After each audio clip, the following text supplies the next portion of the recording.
As an athlete, I was very, very critical of myself, and you always are, and you always want to be as an athlete, and you're striving for perfection. And so I always had criticism for every race I ever ran, the gold medal races, the world record races. I could point out something that I did wrong or something that I would like to improve in each one of those races. But you know that you're getting old when you start to look at the race. And I was looking at it and I was like, wow, I look pretty good. So when you start becoming impressed by your own races, you know it has been a while. And it has been a while. I've been retired now for 12 years from my athletic career. I'm often asked, I was just asked a minute ago, do I still run? And I'm often asked, how fast do you think you could run now? And most of the time, people don't understand the concept. But it would only let me know basically how much slower I am now than I was then. So I've never really had interest in knowing what I could run today. I wanted to be the best I could be. And many years, in between, and I would have to choose being the best in the world at 200 and 400. Which one am I going to sit in the stands and watch someone else win? Because I couldn't do both. And then I realized, why can't I do both? I believed that I could do it, and I believed that I could achieve my goal because I had proven to myself that I could. And I committed to the work that it would take to get it done.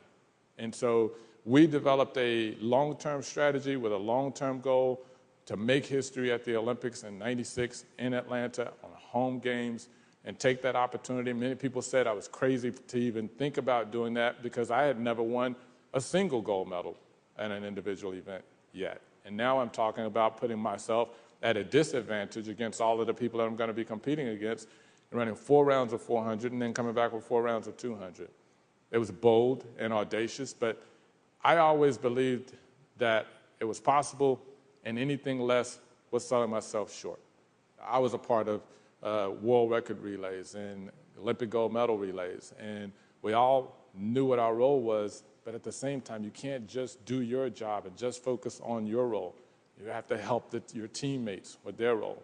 We were talking about why the U.S. team and the British team drop the baton all of the time. I mean, the U.S. team, we rarely get the baton around in the 4x100 relay, and that's because everyone's concerned with just their role and not helping the other guys with their role. And I was part of 4x400 meter relays where we understand that and we get that. And, guys running 400 meters, and I know as he's coming in and I'm the outgoing runner, he's exhausted. I've got to help him. Now, I could just be focused on my part and saying, hey, I got to get out as hard as I possibly can and run my leg and finish with the fastest split that I can. But if I don't keep my eye on him and judge his speed coming in and help him, then we're not going to run as fast. He's not going to get it to me as quick. I've got to help him as well. My running style was always different. When I was a kid, when I was very young, it was an issue, and other kids would make fun of me and say, you look funny when you run. But I was pretty fast back then, so I shot back. You look slow when you run. And, but it was when I started to get recruited by all of the different colleges and universities around the country to compete, most of the coaches told me that I would have to change my running style in order to be successful. I ended up choosing Baylor University, and my coach, Clyde Hart, who actually was my coach for my entire career, he never mentioned my style, never mentioned my running style at all. And once I started to compete professionally, after I was finished that season, ranked #1 in the world at 200 and 400, and the first person to do so, there was a lot of attention, obviously, then on my running style, and most of the pundits and most of the experts and other coaches who had coached athletes who had been successful and world record holders and had much more success than my coach said, look, he's going to have to change his style if he's ever going to break the world record. He's going to have to change his style to be the best. And the styles that they were comparing me to were the people who were finishing behind me.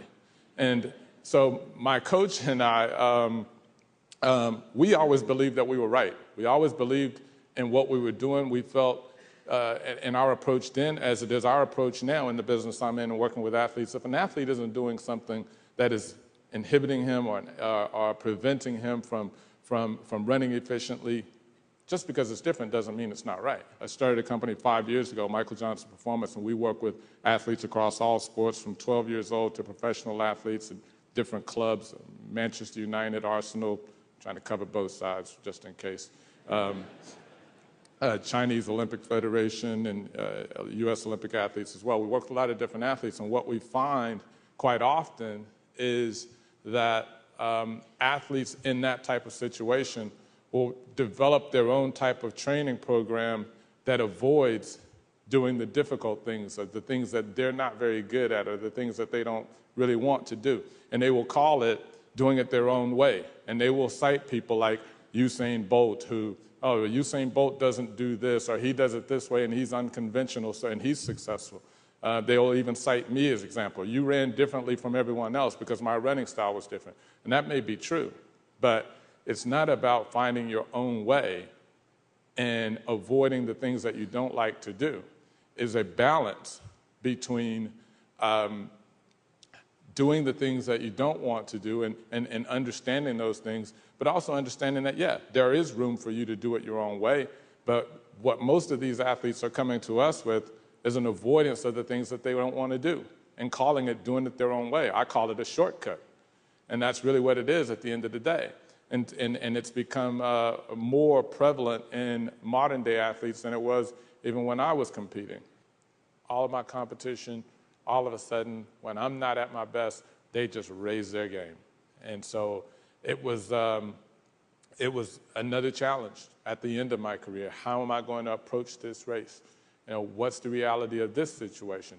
The reality of that situation is that I'm not at my best.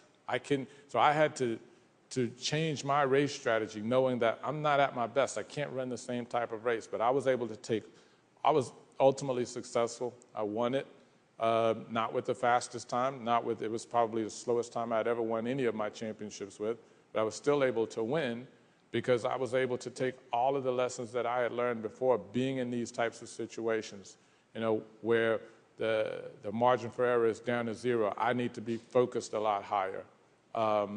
Understanding exactly what the challenge is and then being able to find a solution to that challenge because I know exactly what it is and I'm dealing with it exactly as what it is, as opposed to, well, I'm the best and I'm confident. So I was able to win and finish my career then in 2000 using a lot of the lessons that I had learned over the years and how I had dealt with those challenges. Now, I just recently wrote a book last year called Gold Rush, and I interviewed many different Olympic champions for the book. Kathy Freeman, Usain Bolt, Nadia Comaneci, Mark Spitz, athletes, Olympic athletes who have achieved at the highest level and won multiple gold medals. And I interviewed all of these athletes to just to kind of find out, you know, what their strategy for success was, how they dealt with challenges, and how they were able to achieve what they did. And what I found in talking with all of these different people, all of these different athletes, Jackie Joyner-Kersee, people like that, Daley Thompson, world champion and world record holder at the decathlon. What I found was that each one of those athletes knew themselves so well as a person and as an athlete. They understood their weaknesses, understood their strengths, and then were able to develop a way to achieve their goals based on that.